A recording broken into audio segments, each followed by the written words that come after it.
Okay, welcome to the third installment of the AgEd4All webinar series.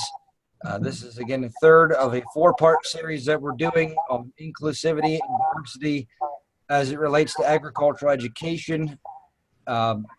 Today's topic is gender equity. Much like many of the topics we're covering here, such as race, racism, and privilege, are certainly not new topics of interest and focal point, but certainly important nonetheless.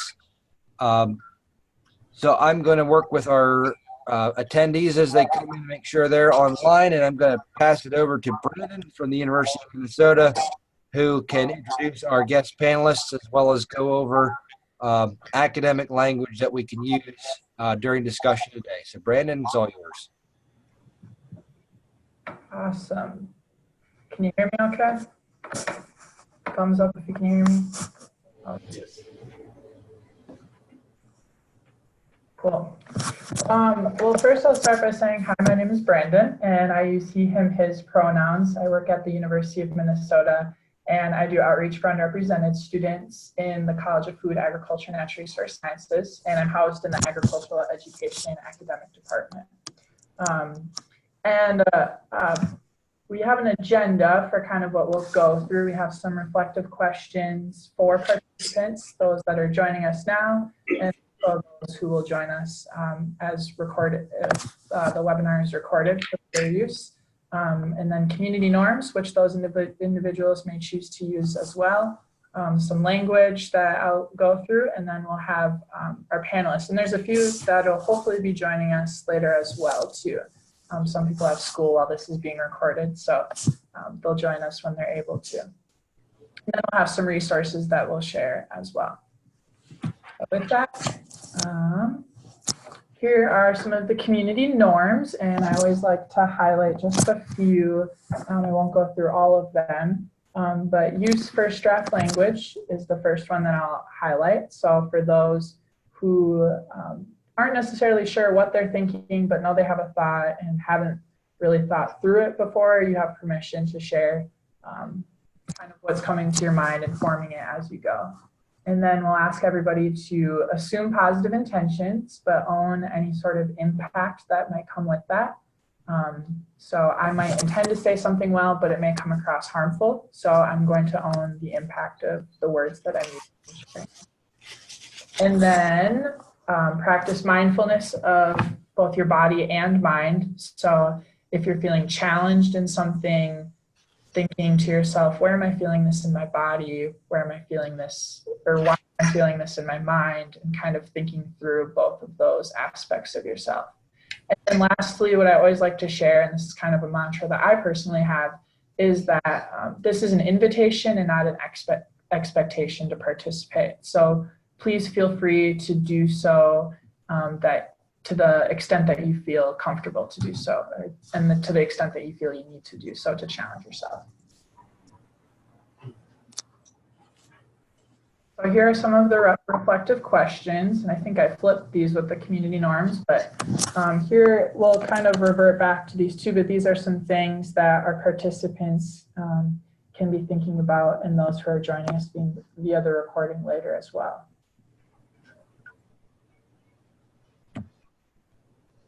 And actually, I'll point out too, I think what we'll ask once we get to our panelists, the first question we'll likely ask is for them to introduce themselves and then to answer to the question, how has gender shaped your life?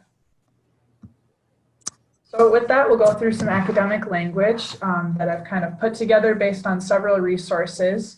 Our University of Minnesota Office for Equity and Diversity has some great workshops and has generously shared some of their information. And then also some of the resources have come from other places that have been able to work through as well.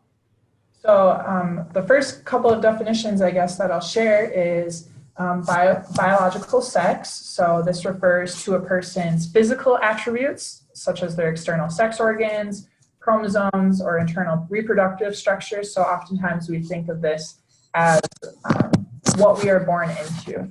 And a lot of people tend to think of this in a male and female binary, But there are actually also people who are born as intersex too, who may exhibit more non-binary characteristics or multiple characteristics of male, female, sex, physical attributes. And that's typically been more understood in the last several years as DNA has kind of been found to show that some physical attributes attributed to sex and reproductive organs have not necessarily been easily categorized into a single binary of male or female. Gender identity is what an individual deeply holds about themselves, whether they feel they are male, female, non-binary, or another gender. For many people, gender identity matches their biological sex, and we call that cisgender. But for many other people as well, that is not the case as well. So we'll go through a little bit of some of those different terms that refer to those people. Gender expression is the way we show our gender to the world around us. Even though I identify as a male, I may exhibit myself in a more feminine way. Or if identified as a female or non-binary person, I may express myself in more masculine tendencies. And then, so at the beginning, you may have heard me open my introduction with saying I'm Brandon and I use he, him, his pronouns. And this is really a way to signify and indicate to other people that that's the gender that I prefer to be identified with. Or actually sometimes also pronouns don't necessarily match up with the gender that you personally identify with, but it signifies to the other person that these are the pronouns that I prefer to be called by and that make me most comfortable. That's something that has kind of been a newer trend in the last maybe few years, or at least as far as I'm familiar in the spaces that I've been. I'm also pretty young, so I guess I wouldn't know the full history of that. But using someone's preferred pronouns is just a way to respect them, to create an inclusive environment, just as using a person's name, pronouncing it correctly, would be a way to respect them as well. So we can refer to that. And then the last thing I'll mention under these definitions is sexual orientation, which is not necessarily exactly the same as some of the, or it doesn't necessarily neatly fit into the gender terms, I wouldn't say, but there are a lot of ways that sexual orientation is tied to gender and gender identity and gender spectrum. And there's a lot of important intersection between sexual orientation and gender identity as well. So that's kind of why I bring that up. But sexual orientation essentially is the physical, emotional, and or romantic attraction that we have towards others. So a lot of, drawing off the sexual orientation piece, a lot of times people will see sexual orientation as a spectrum, but won't realize that gender can also be seen as on the spectrum as well. And typically, I think when people think of spectrum, they think of kind of a linear line figure when you visualize it. But I like to think about it a little bit more expansive than that because I think even a line is limiting in some ways. But these are just some of the terms that could be a part of that spectrum of gender. So gender not identifying any gender, sex, having multiple characteristics or non-binary characteristics of different sexes, genders, androgynous, kind of also again identifying in a non-binary way or presenting oneself as both. There we go. Yay! Thank you, Audra. Oh. Yes, Brandon, can you hear? Yeah. Okay, I'm sorry. We were adjusting our volume so we could hear you. Oh, okay. Gotcha. Can everyone else hear me okay? Thumbs up if you can. Okay. Yes, we can hear you. Awesome. Thank you. So one thing that I think is really important in this conversation that we really would be remiss if we passed by it is talking about intersectionality. And that's a term that was coined by Kimberly Crenshaw in the 80s. who I believe identifies as a Black cisgender female. So again, cisgender being sex and gender match up. And so intersectionality is essentially a way that describes how certain identity is in oppressive institutions cannot be examined separately in reference to those identities. So racism is obviously one oppressive way of being in the world. And then also sexism, which goes with gender equity, or transphobia, which goes with that too.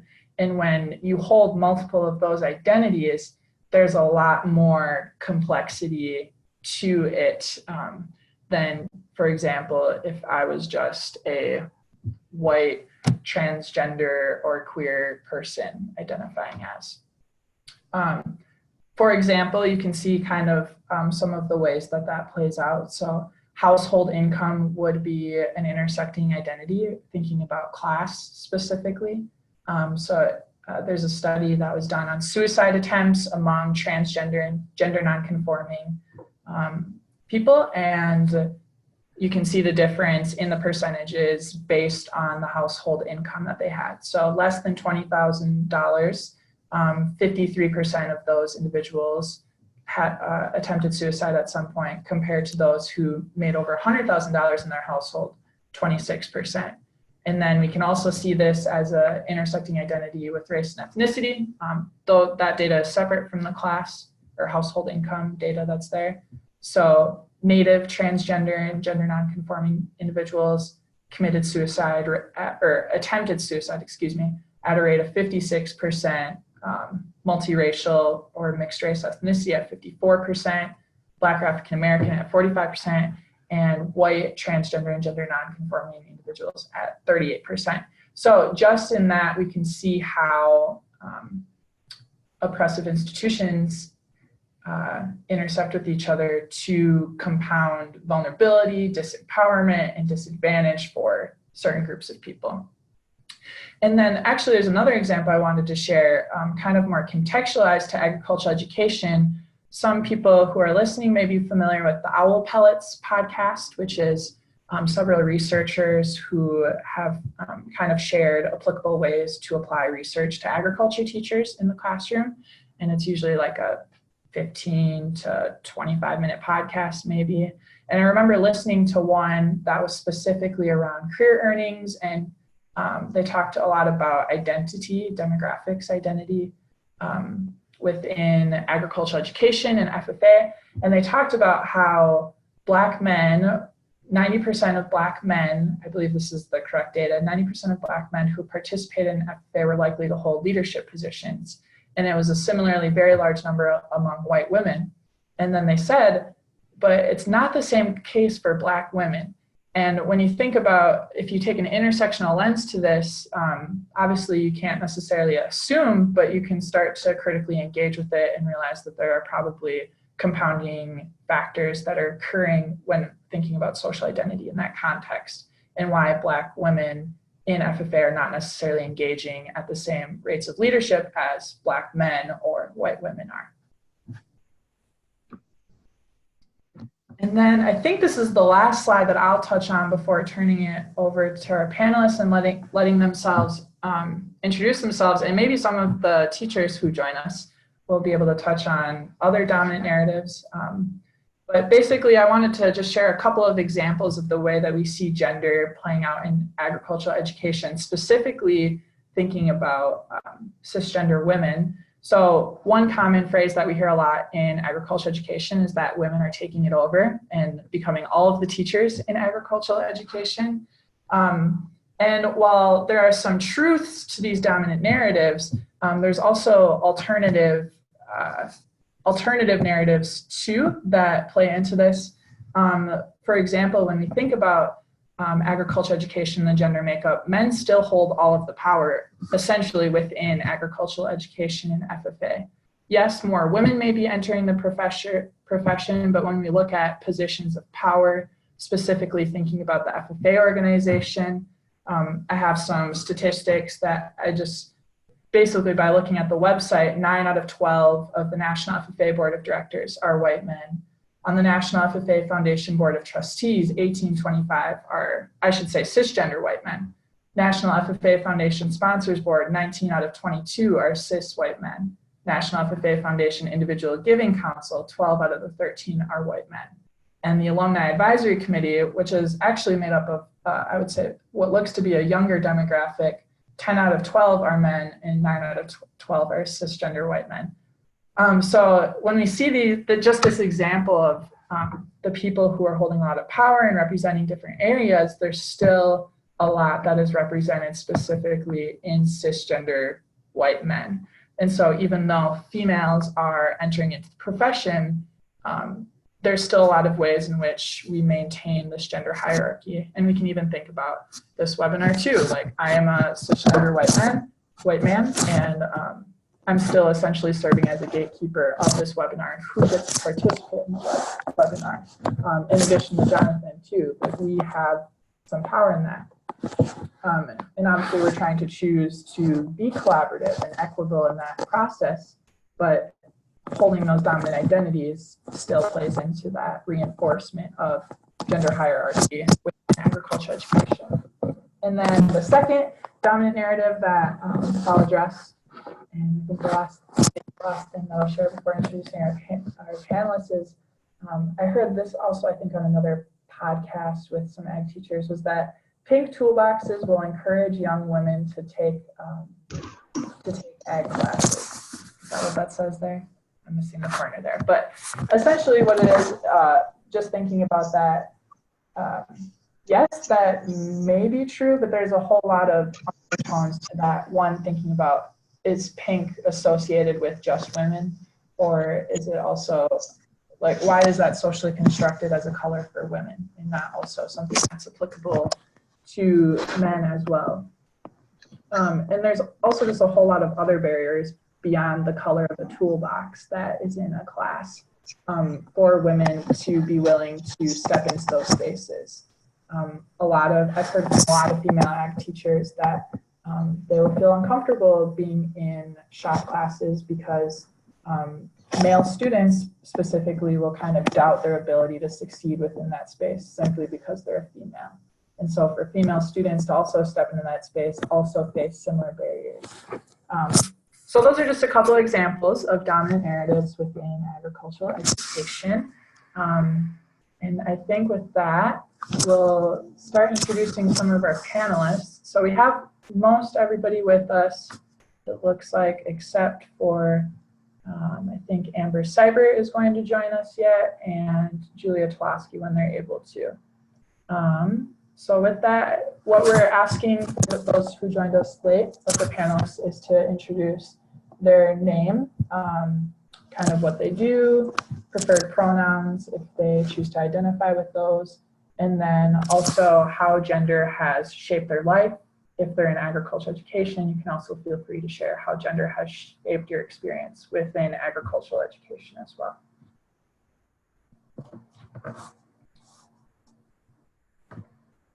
How about we start with Natasha, and then we'll go to the room with Shakur, Yvette, Peggy, and Audra.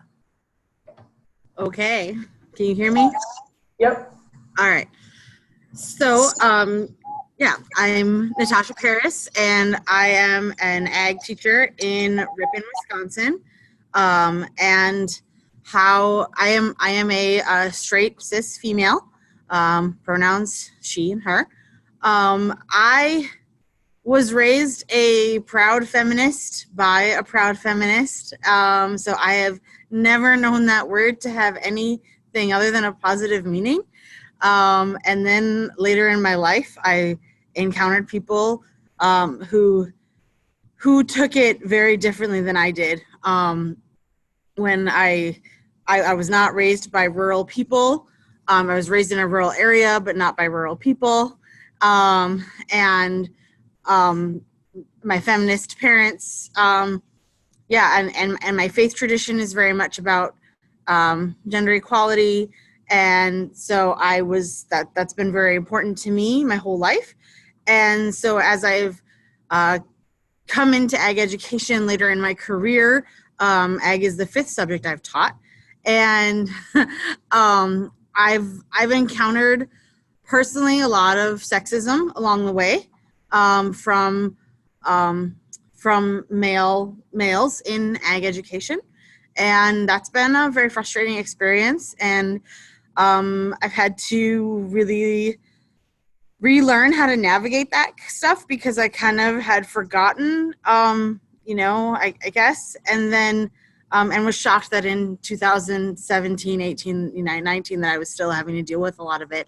And I focus a lot on empowering my students, my female students, to be empowered young women, and to have a fully empowered woman in the classroom for them to see. And then also for my male students who have never known some of my male students who have never thought of feminism as a good thing, to have a feminist who also speaks their language and have someone they can identify with.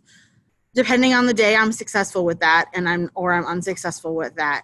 And then also in terms of students who are gender nonconforming or trans, I've really tried to create a safe environment and worked really hard with my officer team to at least curb their bigoted speech, if not their bigoted beliefs.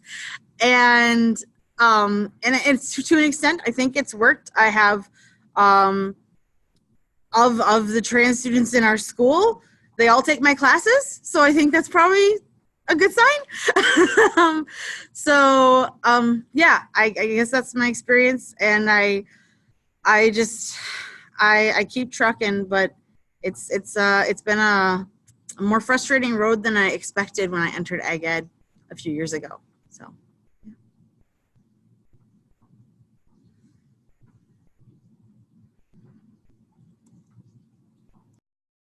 Thanks, Natasha. Shakur, in your room, do you want to share if you're able to plug in there? Yeah, I think they read it. There we go. There we go. Yes, hi, my name is Shakur Ward. I'm at the Pennsylvania State University. I am the Affirmative Action Office's Professional Development Coordinator. I provide diversity education for all of our 24 campuses at Penn State. Although I attended Penn State in the past, I earned my doctorate here in 2010. I ventured off with other career responsibilities, and I haven't returned to Penn State in this position, and this is beginning my 4th week. So I'm still fairly new in the professional sense here. How gender has shaped my life, and that's a very interesting question. It can be looked at, I tend to look at it in terms of multiple identities. It's difficult for me to focus on gender alone as a male because of issues of race and ethnicity. And also class. I come from a very urban city, Baltimore, Maryland, a struggling city. And growing up, I would say that you learn to have different types of conversation or talk depending on the audience that you were in front of. So you may have local conversation with family and friends, and you were taught that if you're in certain settings, to not appear threatening, threatening or scary as a male, as a black male. And so that's been most of, I guess, coming up, most of how I was nurtured in that way, that you can appear to be threatening, be mindful of your tone, be mindful of how direct you are in eye contact. Now, over time, as I mentioned before, this is sort of how you nurtured growing up, and probably carried way beyond 20s and probably in 30s. But over time, that hasn't become an issue because my personality itself is very non-threatening. Well, at least to me. I'm very friendly. I could be considered probably too friendly, too much of a nice guy at times. However, there have been times where maybe being direct, if someone is not used to being approached by an African American male, that maybe it may appear to some people that way. But in terms of the other gender side, in terms of women, I was raised by women, so I've always had an understanding or empathy or compassion being raised by women mostly all my life, from grandmother to mother, single mom, sisters. I believe I was mostly like the only male in my family until I was probably 17. And that includes close cousins. And so my experience have always been in terms of viewing, at least in terms of viewing women, very, very understanding, very advocate for them. I worked at a university, a women's university, and I was trying to empower them through my curriculum. And as far as pronouns and learning about transgender, it is new for me. But in this office, we provide education, we provide awareness and understanding in schools. So we're trying to, as a policy, get faculty and staff to accept gender pronouns and to help the identification of the student and staff of what they would like to be considered. So when it comes to the pronouns, if a faculty member was corrected in class, we try to say that you have to address student and staff according to how they would like to be addressed, regardless of your own personal values.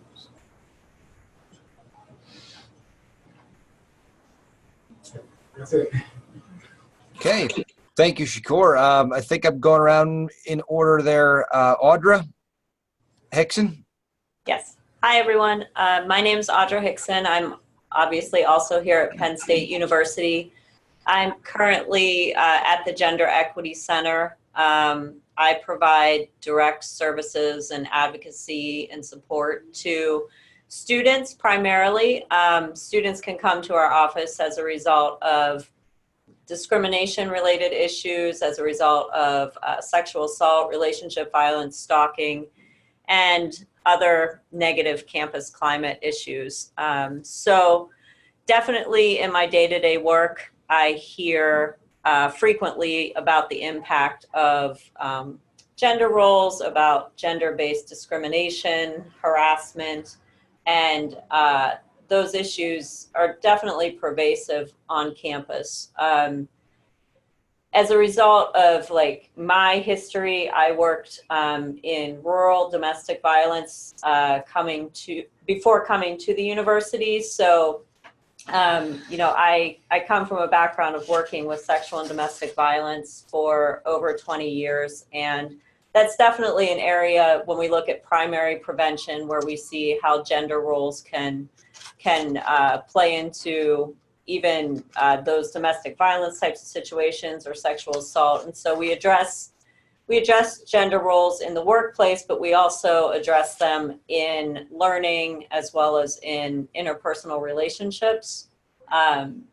If I were to think about how gender's impacted my life, it's probably an acute awareness of how women can be disempowered that motivated me to enter the line of work that I've been in. I would like to say that there's been progress over the course of my career. I wouldn't necessarily say that that's true.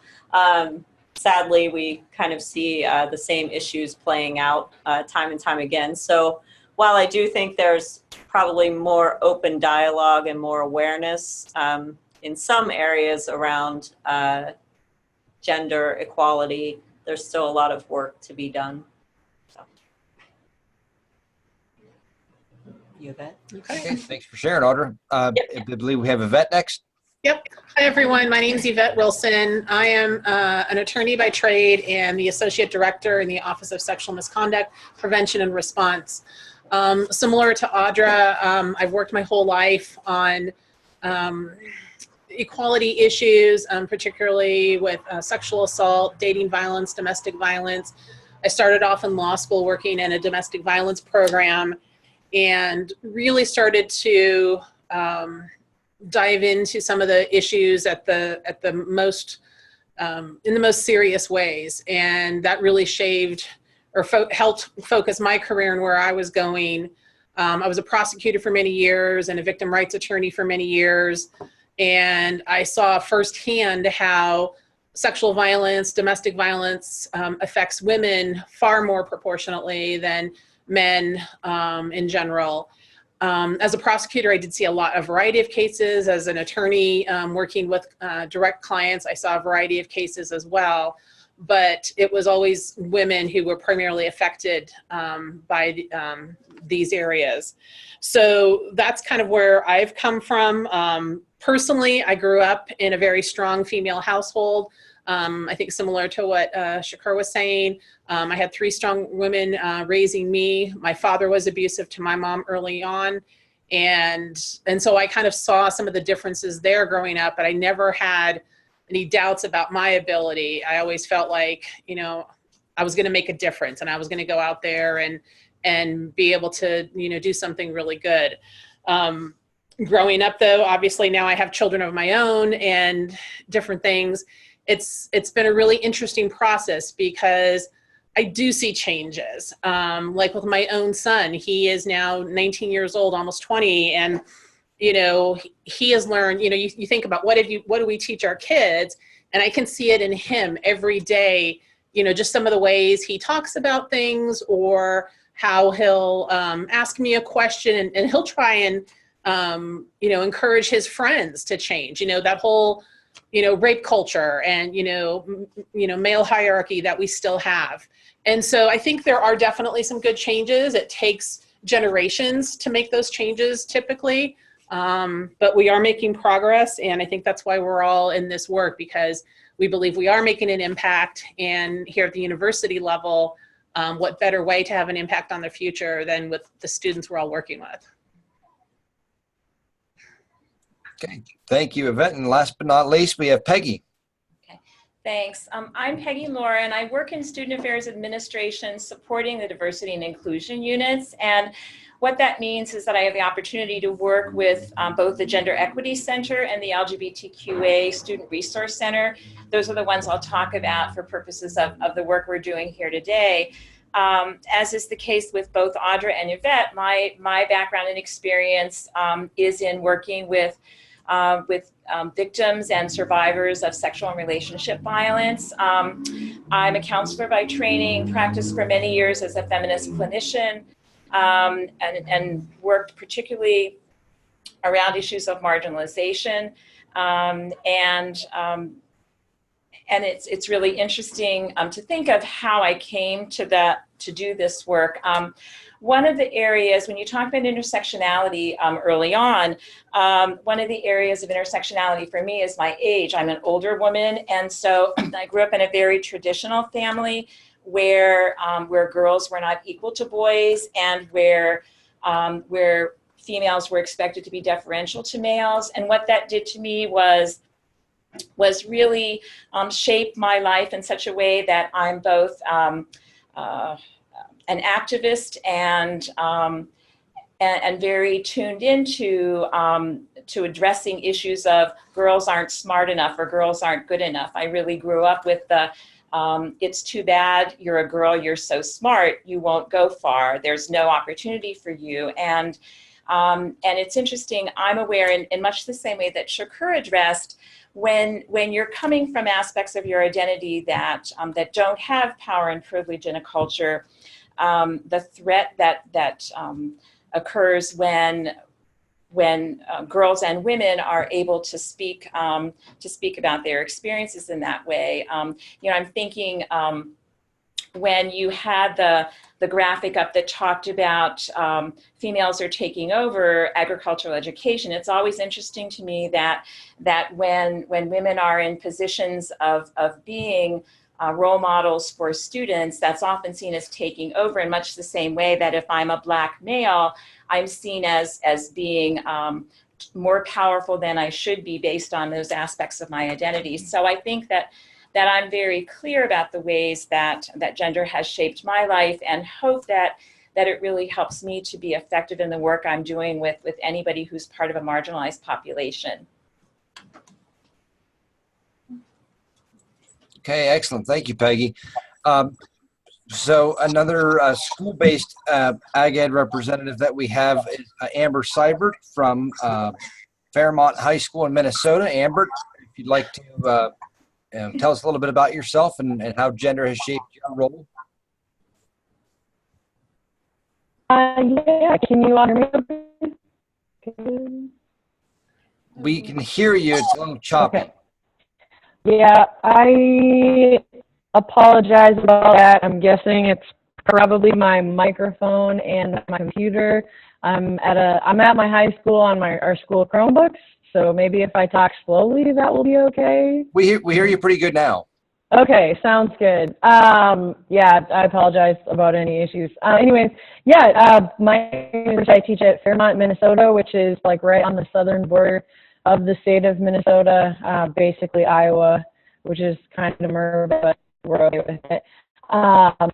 I have been an instructor for 9 years now, which is really surprising to me. And when I first, let's see, I served as a state officer with Minnesota FFA. I'm trying to think about how to answer the how has gender shaped your life, I guess, question. When I first started out as a state officer of Minnesota FFA, I remember we were starting to have the conversation of, oh, look at all these women in ag education, and we were really celebrating that and trying to make that a really big deal. My high school ag teacher was like the stereotypical guy who just kind of did whatever the heck he wanted. And so when I was student teaching, I was really conscious about making sure that I was student teaching underneath female ag teacher, because I wanted to see what the difference in interaction with the students would be, because I had never had that kind of interaction like in agriculture before. In a very traditional farm family, both my parents are still on the farm. I have an older brother, a younger brother, and a younger sister. So I'm like the second oldest. And my dad, I think, knew pretty early on that it wasn't going to be the boys that came back. And when we talk about how like gender influence, I was trying to think, like, just as I like joined, so this is very loose and I apologize about that. But I think about like the jobs that we were given on the farm, and I was pretty conscious pretty early that like I would be in different jobs than my brothers were, which may have also been partially who I am, because I'm a little bit useless when it comes to like mechanical things and that kind of, I just don't like, that's not something that I personally enjoy. I enjoyed much more working with the animals, so I got things like calf chores and milking chores and things that were a little bit more menial, where the boys were doing like, they were doing all the machinery equipment, tractors, that kind of thing. My dad kind of found a little bit when my younger sister started expressing much more of an interest in theater, and really like he was really surprised to have a conversation with me about like, all of a sudden, this is not what I thought my farm was going to look like. My younger sister is going to be the one taking over, and you know, right, just believe that's amazing, and you're going to be an ag teacher, and like, look at what women are doing. And I was like, Dad, like, you raised us to do stuff, and so that's what we're doing. I also was thinking about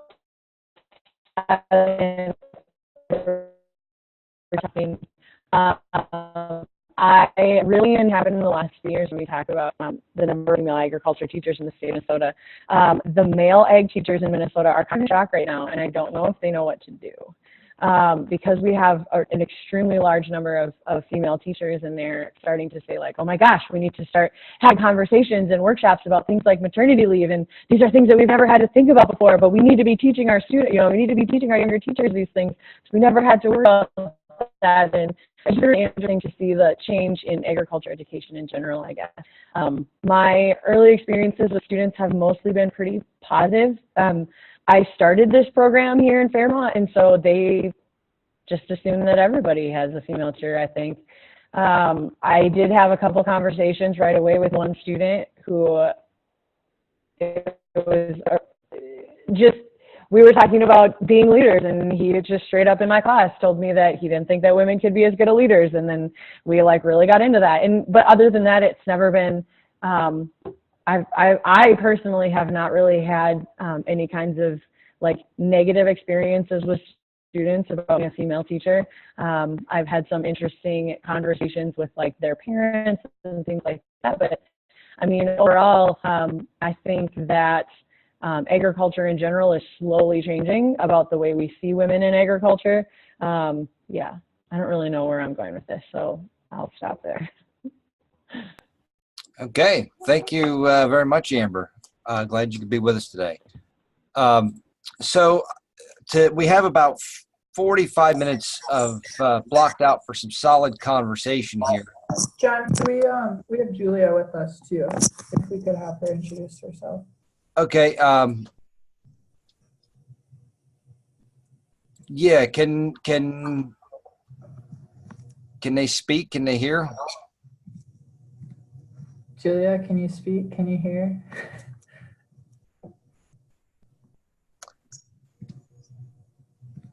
Yeah. As a listen-in, I'm afraid they may not be able to. Okay. You may, John, you might be able to advance her from attendee to panelist. Can you find the name and advance her as the host? Yeah, it won't let me do that.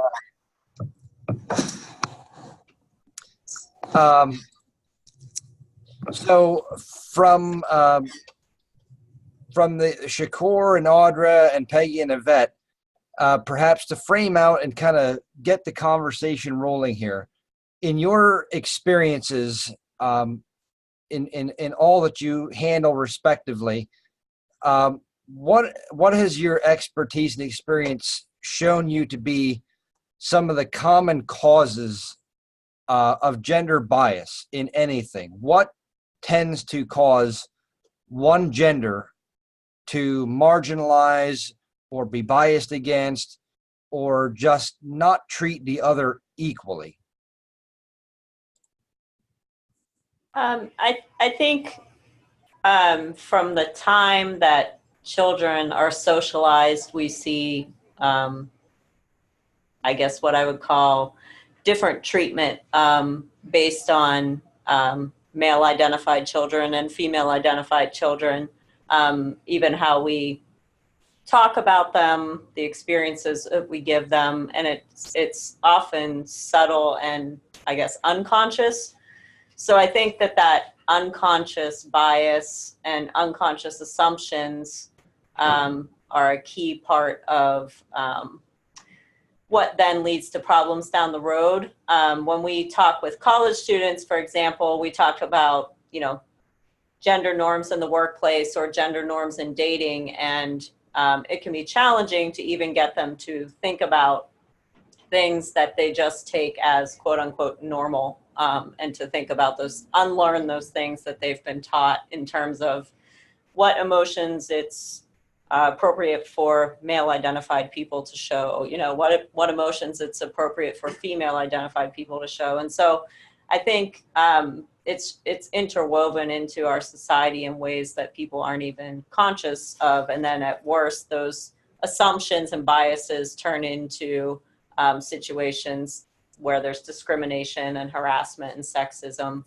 And even in a college culture, when we look at some sexual assault cases, and I think Yvette can speak to this, there's some men who, for example, might come in and describe behavior which constitutes sexual assault, but they're so enculturated to think that it's normal that they don't see a problem with it. So, I think it's just woven into their socialization in ways that they can't become aware of until they're able to think critically about it, or they do something that they're held accountable for and take advantage of that learning moment.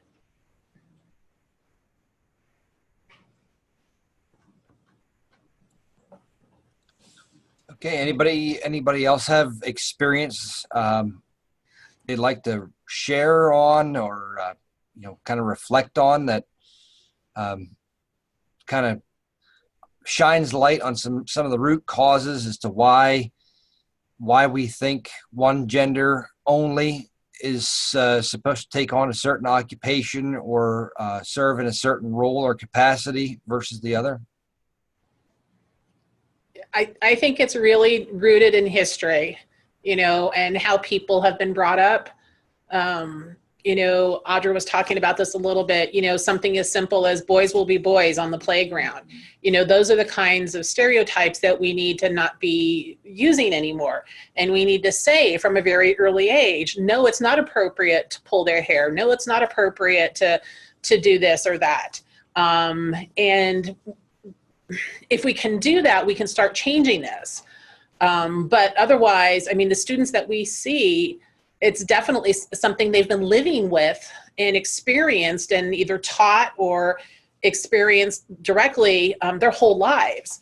And so it's hard to, and then, we can even go, way beyond that, history, hundreds of years. This isn't something that's going to change overnight or even in a generation or two. It's something that is going to take a long time to really make some appropriate and equitable changes. One of the things I think is so important about those appropriate and equitable changes is often when we look at power dynamics, we think that somebody's winning and somebody's losing. And what we know is that when there is one gender, one sexual orientation, one gender identity, one race privileged over another, everybody loses. I think that being in the dominant category, whatever that is, and so for gender, that's typically going to be male, with female being the less dominant entity. And so men lose, boys lose, because when we hear boys will be boys, what that means to me, if I'm a boy and I don't feel like the other boys do, that means there's something wrong with me. So in this culture, boys growing into men really don't have permission to feel all their feelings. Girls growing into women don't have permission to think rather than feel. Like we ascribe certain abilities to one gender or another. And what happens is that as human beings, we're all capable of and should be experiencing all the many things we feel and all the many things we do, and that doesn't happen. And so we all sort of grow up in a culture like this feeling stunted. I think that, hold on, turn my video on. I think that something that I witness a lot in the classroom with young men is really, you guys have alluded to it, is what we're currently calling toxic masculinity. And I don't see it in all male students, but there's this, and it's not even a boys will be boys mentality. We've done a very good job. This actually came up, and we had a really interesting workshop at our conference, our Ag Teachers Conference last summer, because we're seeing what some are calling a crisis and a lack of young men stepping up to leadership roles within FFA. And we don't have young men taking, and we see it across the board. I think Dr. Foster, you're nodding your head. This is not news to you. National FFA officer teams, state FFA officer teams, we're not seeing a lot of young men taking on those roles. And so what's going on? What is going on? Is it because girls are just better at it? Well, there's the joke of, well, we've put girls in secretarial roles for so long that obviously they're good at organizing stuff, and now we're paying for it. But but now we have boys. We've done an amazing job, and I don't want to stop this by any means. We've done an amazing job of telling girls you can be anything. And yes, there are still roadblocks, obviously. All right, and my boys, they still argue with me about equal pay and all that kind of stuff. But girls, by and large, believe that, yeah, they really could become a wide range of things. We have not done as good of job in our society as teaching boys that they could also be anything. We've not done as good a job teaching boys that it's okay to experience the full range of human emotions. We've not done as good a job at teaching boys what it is to be a true leader, and that being a leader is not just being the guy who gets the microphone. It's about being the one who does the work and then reaps the rewards of getting the attention and, after being the servant. And that's really what I think a lot of ag teachers are seeing on the ground. And I kind of came to a crisis point this year, because I worked so hard for my first 3.5 years in this job of cultivating a space for young men. I worked really hard on that. And for me, and it was a really bizarre thing of, I was this really super feminine, I was the most feminist ag teacher around. And yet was really working hard to cultivate this space for young men. And I really was like, well, a fully empowered feminist, a fully empowered woman is the only, as I think it was Yvette was saying, is that only when women are fully empowered can men be fully empowered. I was raised in that principle from the Baha'i faith and what I was raised in my whole life. And so I was like, I had a very strong group of young men, and I thought, okay, I'm doing this, I'm winning. I had very balanced officer teams, and then it just kind of evaporated. And this year I looked around at my chapter and I looked at my seniors, and there are a bunch of toxic males, and I can't wait for them to graduate. And I look at all my underclassmen, and they're beautiful, empowered young women, and I can't wait to spend the next few years with them and not have to worry about all the crap that the boys put us through. And I think that, I'm not happy about that. I mean, I'm happy that for the girls, I'm happy for all the things we're going to be able to do, but I'm not happy that I feel kind of that I failed in that I couldn't cultivate this place to empower young men in the way that I wanted. And I don't know what to do, because I kind of feel like if I can't do it, then I don't know who's gonna. So, and that's not saying to sound arrogant, but I literally sat and thought about this for hours and hours and hours. And I've talked to other ag teachers who have thought about this, and we have worked on this for, and I've talked to Dr. Tiemann, who was at Illinois for a while. She and I talked about this for hours. And finally I came to a point where I was actually being harassed by one of my male students, to a point where I was ready to sue my school for creating an unsafe environment for me. And I said, screw it. It's 2019. Young males that are willing to be decent human beings and want to join us in this century are welcome in my chapter. And those who want to continue to be tools, screw them. I don't care anymore. And I hate that I had to say that, but that's the point I had to come to. It's really interesting. I appreciate you sharing, Natasha. My name is Daniel Foster. Thank you for letting me join the conversation here and listen and learn. I'm going to pose a question. I haven't reviewed the literature lately on it, so I'm curious to the opinions of the people in the room. But I saw some things a couple of years ago, and the idea of, and I didn't expect to bring this question up in a gender equity conversation, but the value of gender-specific programming or classes. So I'm just curious, is through the adolescent phase, do we believe to develop empowered and equitable situations that at first we have to identify, help them find their identity in a safe space of a room of, for girls, for ag class for girls, ag class for boys, and we can work through their unique issues? I'm not saying it's an answer. I'm putting it out there to see what reaction I get. In our office, we have peer education groups. So my only experience that might be relevant, we tried doing mixed gender peer education groups, and we tried doing men's group, women's group, separately. And Peggy can speak to this too. But what we found was it was very interesting how the dynamics changed when we combined the groups. When it was a women's only group and a men's only group, they spoke more freely with each other and seemed to be more honest with each other. When we put the groups together, there was a lot of posturing. The men's behavior changed in ways that became more power and privilege oriented, and the women became more submissive in general. I mean, I think there were individuals who were, you know, exceptions to that rule, but the whole dynamic of the group changed.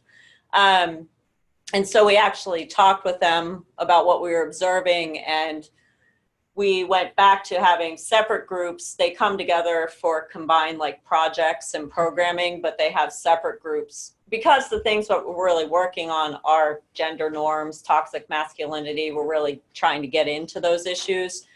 So I can't speak to like a whole educational program, but that's what we saw in our college age students. So I think that some of those themes would translate into, you know, how students might behave based on social order and power and privilege. It's fascinating. Thank you for sharing. Yvette, from a legal standpoint in the K-12 public school system, are you aware of a legal barrier to doing gender-specific programming and instruction? Does that violate the separate but equal, clauses of full classroom inclusivity? Well, I think, you know, under Title IX, that might be an issue, and under, potentially a variety of areas. Does that still happen? I think just by the result of those who traditionally sign up for those particular classes or sports or whatever. But we're also seeing more and more women, I know at our local high school, that are on the football team and doing different things. So, you know, again, it's that historical, you know, position that's been there, but they're open for anybody.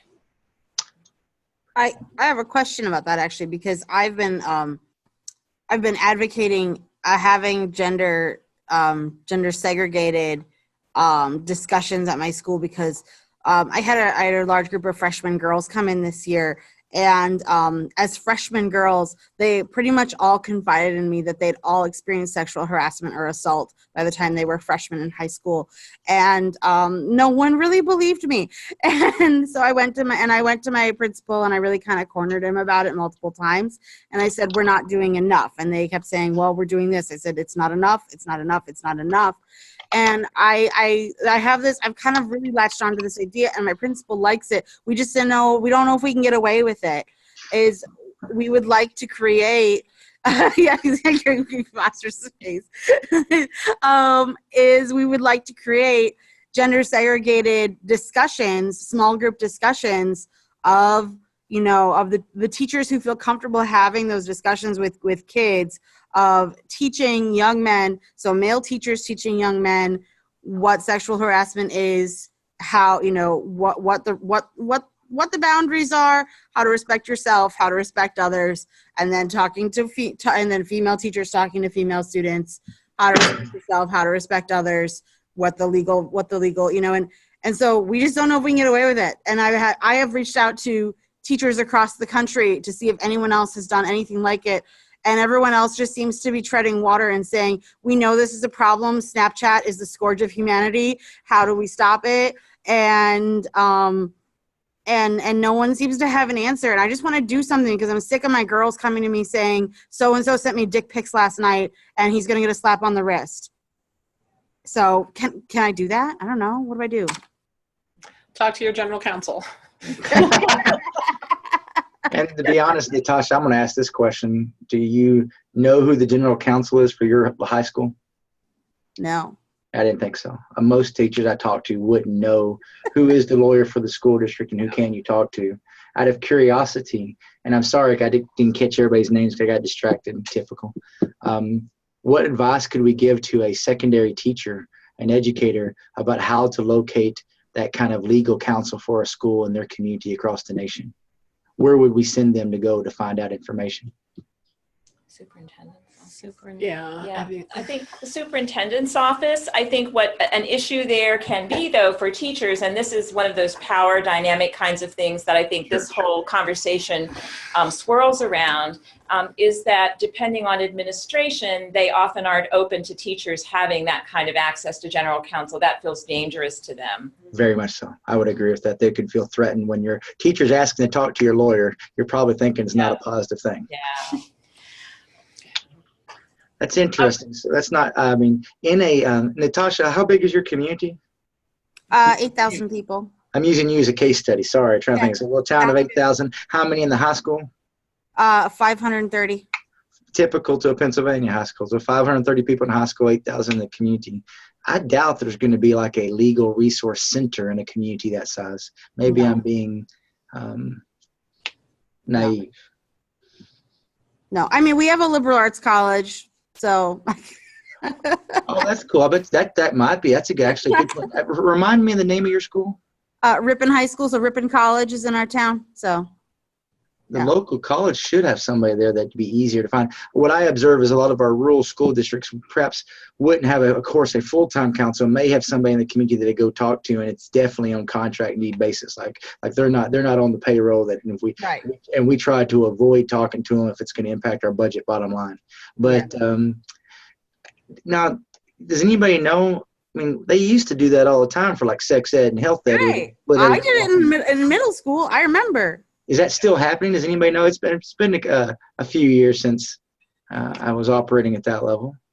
I did K through 12 prevention programming when I worked for the local domestic and sexual violence shelter. I mean, at least here we did, like I said, K through 12. What we had to do, and I can't say this would be for everywhere, but what we had to go and do is go in and meet with the PTA in some of the classes to talk about, or in some of the schools to talk about what our program content was going to be. And then what had to happen is there had to be permission slips so that parents could opt to not have their child in that session and do a study hall instead or something. And those were our parameters for when we were doing that type of programming. Like I said, I can't speak that that's, the way everywhere, but that's what we ran into. I was just going to say, I know here in State College, which is a pretty big school district, I think, they've got, about 2,500 at the high school. There's been a couple of programs that have come out over the past couple of years. One is a summer camp program called Camp Peaceworks, where students who are interested in social justice on all of these different issues that we've been talking about then go back into their high school, and they basically serve as like peer advisors or advocates. And in fact, just these past few months, there was an issue that came up at the high school, and the kids that had gone through this camp last summer were able to articulate, based on research and what they had learned, how what was happening was not appropriate, and ask for more education from the local programs. One of the other things that State College just did last summer is they hired a director of diversity, who is someone that is working on a lot of these issues and really trying to get into some of the training components and, how do we address these issues? How do we hold people accountable?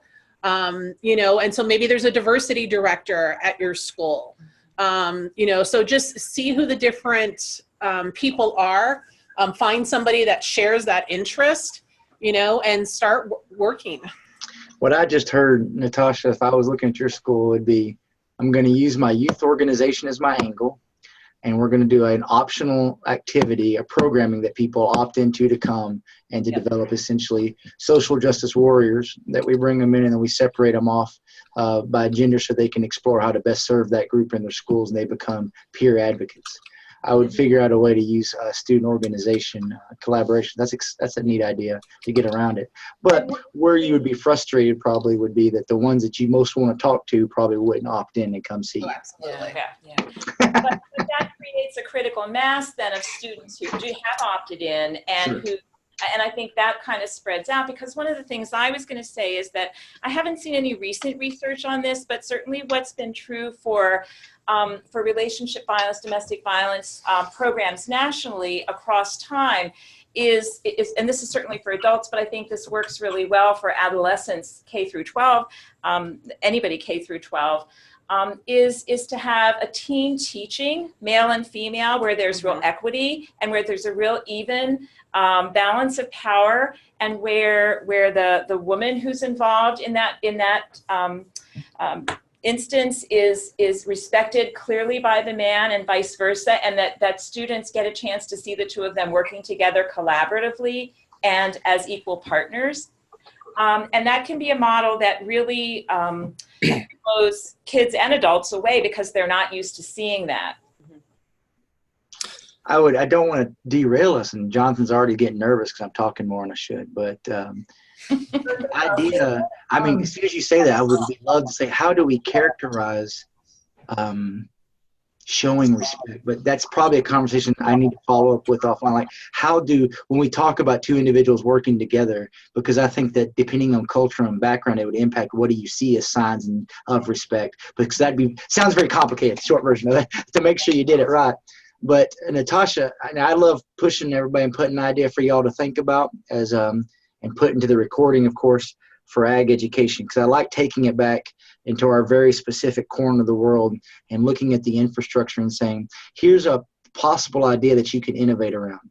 I just imagine a school setting up and using their program of activities, specifically healthy lifestyles, and building in the idea that we're going to create advocates for social justice, and we can use the terminology we list, partnering with the community organization around domestic violence or around support, because I know that most every community has some type of shelter, group, or individual, and then working together to co-present and develop and share as an optional activity.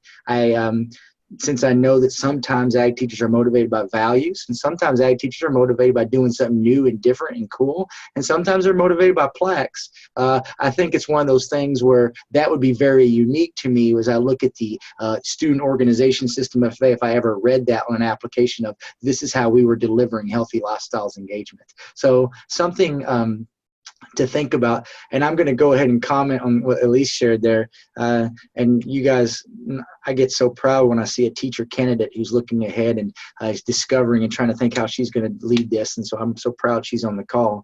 I thought that too, Elise, that the idea would be we would develop two gender groups, but if someone chose to be in one, you couldn't tell them which one to be in. Like, you get to opt in on the one you want to be. Very true. And I was just say, and if you really want to be open and welcoming, you don't just have two. Yeah. And you have maybe a third option or something different, and you say that people can join whichever one they feel most comfortable joining. I have to ask this question because I'm confused and don't know what I would do. What is and I've sat through a few presentations and I did miss a few of your slides at the beginning, Brandon, I apologize.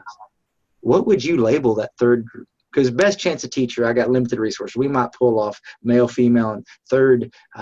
What would be the least offensive? What would be the term you'd use? Open for anyone who wants to participate. Open. So we'd have like Absolutely. We'd have what's true is that in any school, you're going to have students who don't fit the gender binary. Right. Really excluded from everything. And so it's about welcoming everybody into the conversation. Really, really important. And when Brandon was showing the suicide stats earlier, it's students who fall into that category who are most at risk. Sure. Because they're missing in action from everywhere. Which term would be most inclusive and less which term would be better? I hate getting caught up in terms, but non-binary, as Jonathan put out there, or open? Which one do you think?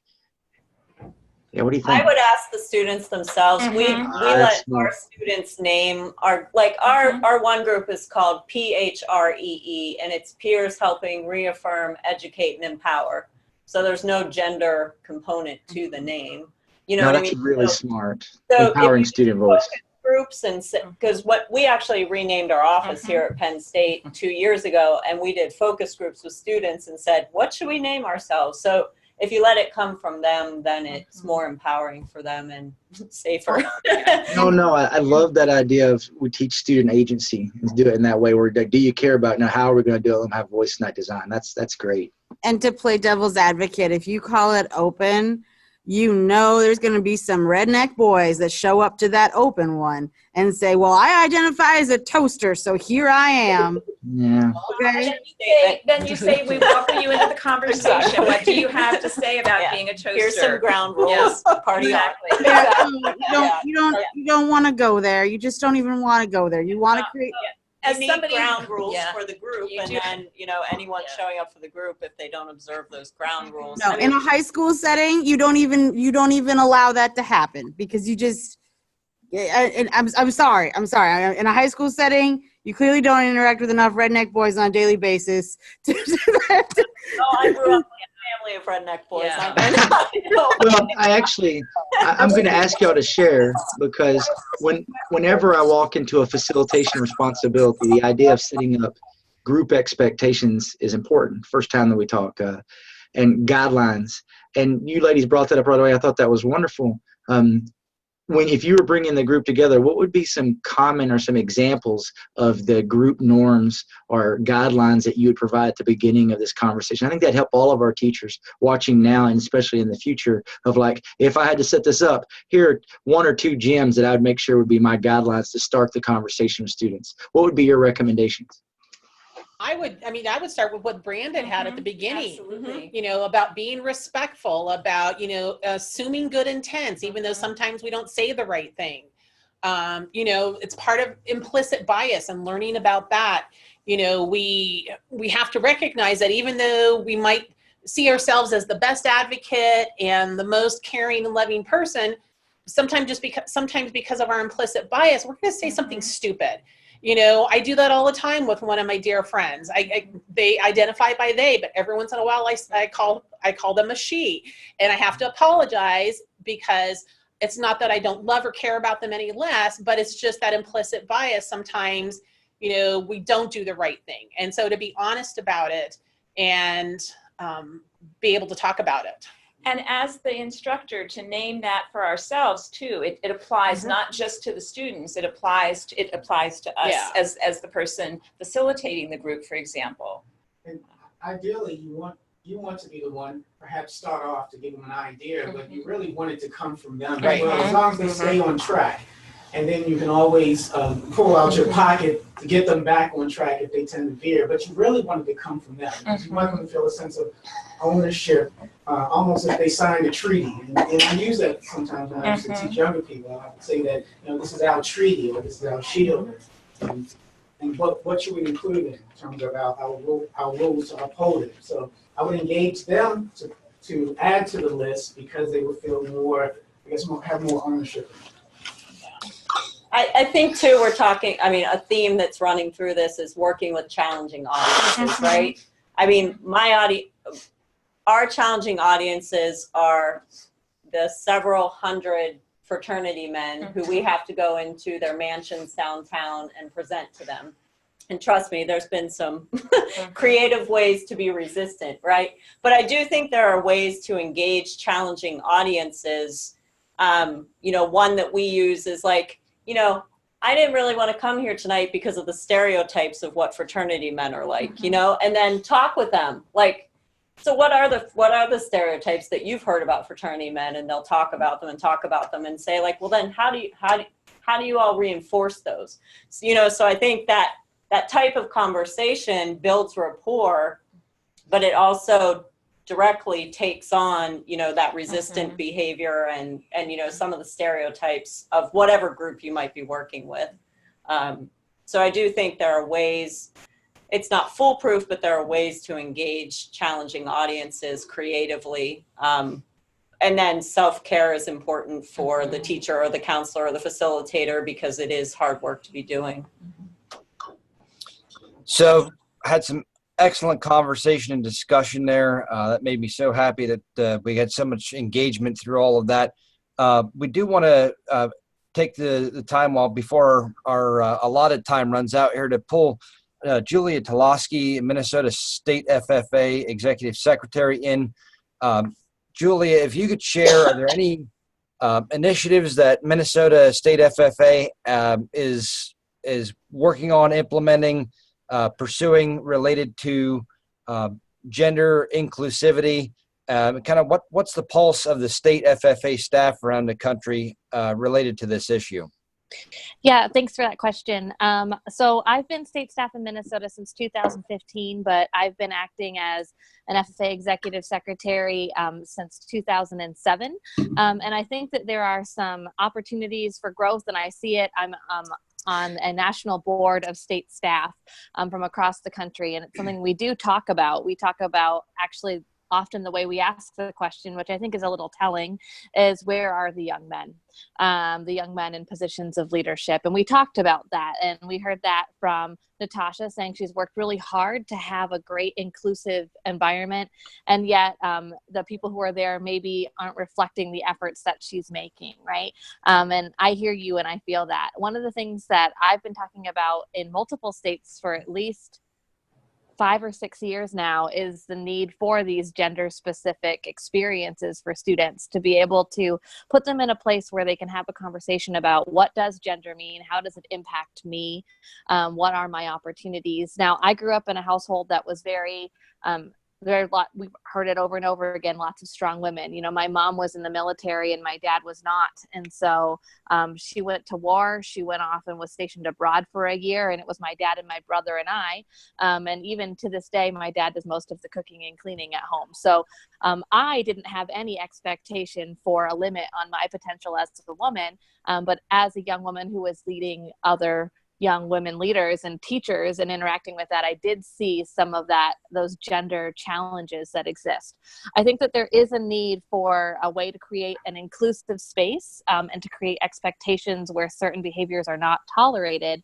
But part of that, I do believe, requires the need to allow those young people to be separated and have a positive role model who they can see and identify with, who is telling them that this is what you are capable of and really impacting them that way, but also being super intentional to say, and this is not acceptable. Under no world is this acceptable behavior. And hearing that from someone who shares their identity, I think sometimes is really important and helpful. And we know that there are students who don't have a lot of role models who share their identity, which causes a challenge.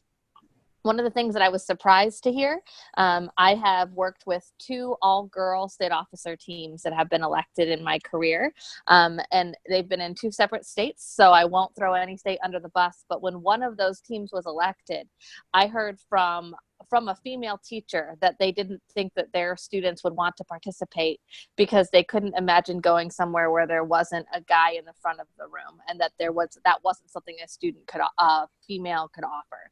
And so I think when we hear conversations like that, my response was probably a little less compassionate than maybe it could have been. I was like, well, it sounds like you have a problem in your community. Because I said, that's not something that I'm going to even dignify with a response on the state level with, because these are the students who were elected. They are the students who were selected by a diverse committee, and they have earned their spot. And so if you have students who are not willing to go into a space where there isn't someone who looks like them, that is a problem that they need to deal with before they're going to leadership events, because they haven't yet reached that level of leadership. There was not a lot of response from that teacher, but they did end up having students who came to conferences that summer, and the students did a great job. But I think that it's important to provide resources to help people grow, but also to have expectations that don't permit behavior that's just not relevant in 2019. Very good. Thank you for sharing. Any other issues from the school-based folks? Again, I can't say enough about the conversation that was sparked here. Brandon has some resources to share here coming up, but are there any other case study type issues that we can utilize our panel of expertise and experience to address, offer guidance and advice on? I know Amber has said that she hasn't experienced too many of these issues at her school, which is great. Anyone else have comments, questions, need help? Natasha's signaling. Yeah, I guess I'm getting something off my chest since we're in this kind of forum. So there's been a lot of, I got the New Horizons. So those of you who aren't in AgEd directly, we have this magazine for FFA called New Horizons. And this year, 2019, we're celebrating 50 years of women being in FFA. And oh my gosh. And so I don't know if any of you read my Facebook post in the Owl Vision group. But oh my gosh, it has rubbed me in all kinds of the wrong way. So because I love that there are so many amazing women that have done so many amazing things in FFA. And yes, Bree Holbert was an amazing president last year. I love everything she did. She was wonderful. But I kind of am really, really struggling with this. We're celebrating that there's been 50 years of women in FFA, yet the article about how we really literally had to drag FFA kicking and screaming into allowing women into this organization, even under threat of legal action back in the 60s, when they were told that it was illegal for them to not include women. They still voted, no, we're not going to include women. And yet now we're like, yay, we're so awesome. We've had women for 50 years. And I'm like, wait. Why are we? And I was not an ag kid. I was not an FFA. I was, I don't even have an ag ed degree. I'm one of those weirdos.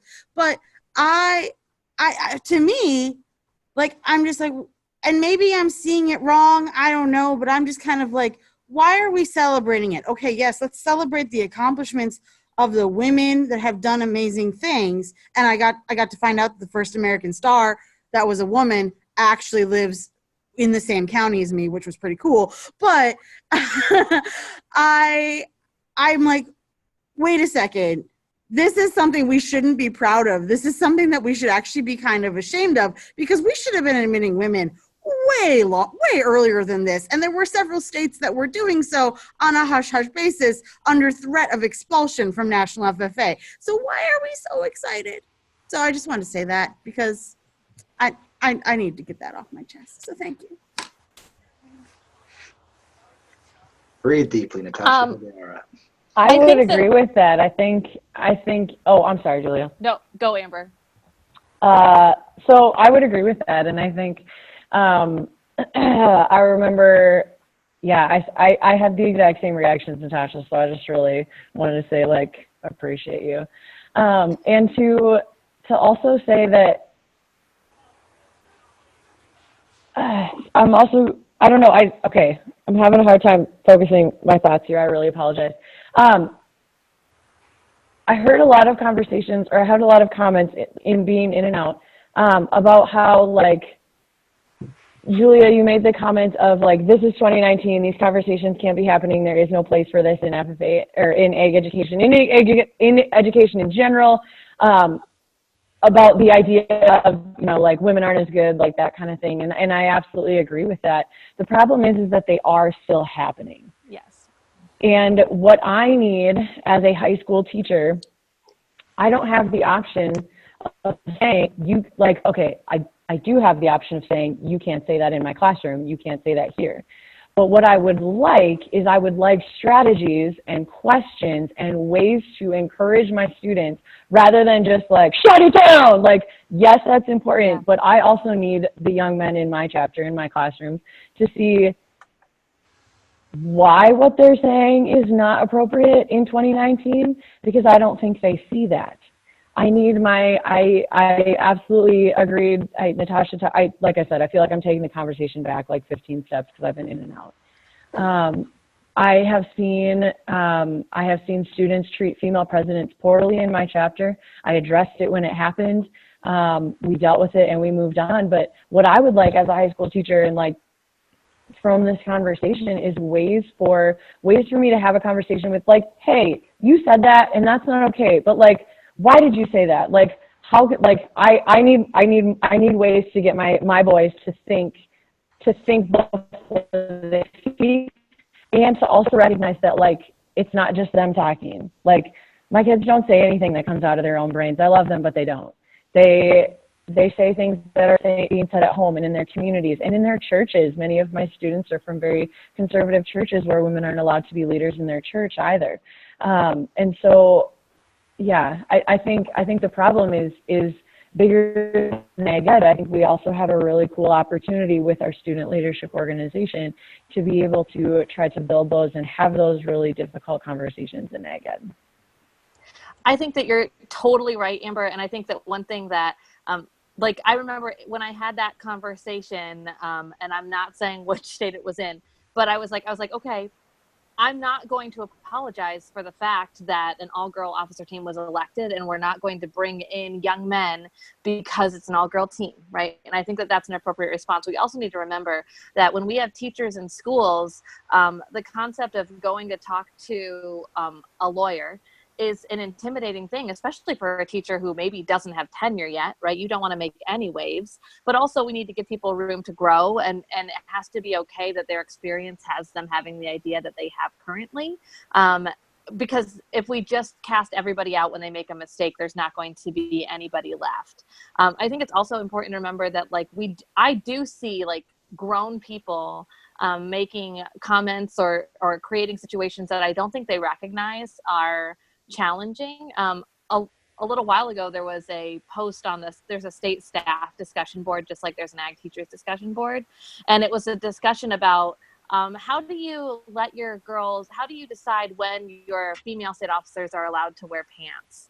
And I kind of looked at it for a couple of minutes, and then I responded. I was like, well, our role as state staff, since official dress allows young ladies to wear pants, and as does the Constitution, although I'm not sure that that's technically spelled out, but I was like, our role is to help them learn how to find professional attire and then get out of the way and let them make the decision as to what they wear, because a young woman is just as capable as a young man of deciding what to put on in the morning, and we don't have to police that. But you would never think to tell a young man, let me make sure that I tell you how to get dressed in the morning, right? And yet that's a state staff person asking about how to interact with their very capable young ladies, and recognizing that conversation in and of itself is a little bit crazy. And what would they think? What would those young ladies think if they knew that their state staff didn't even trust them to get dressed in the morning appropriately? So I think that that's a piece of and actually we saw it last year when the national officers started wearing pants.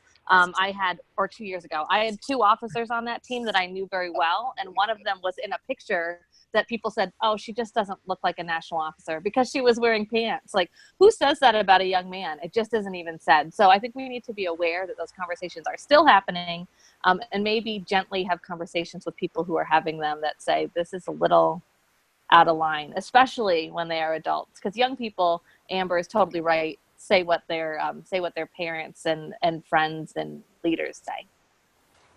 Peggy, go ahead.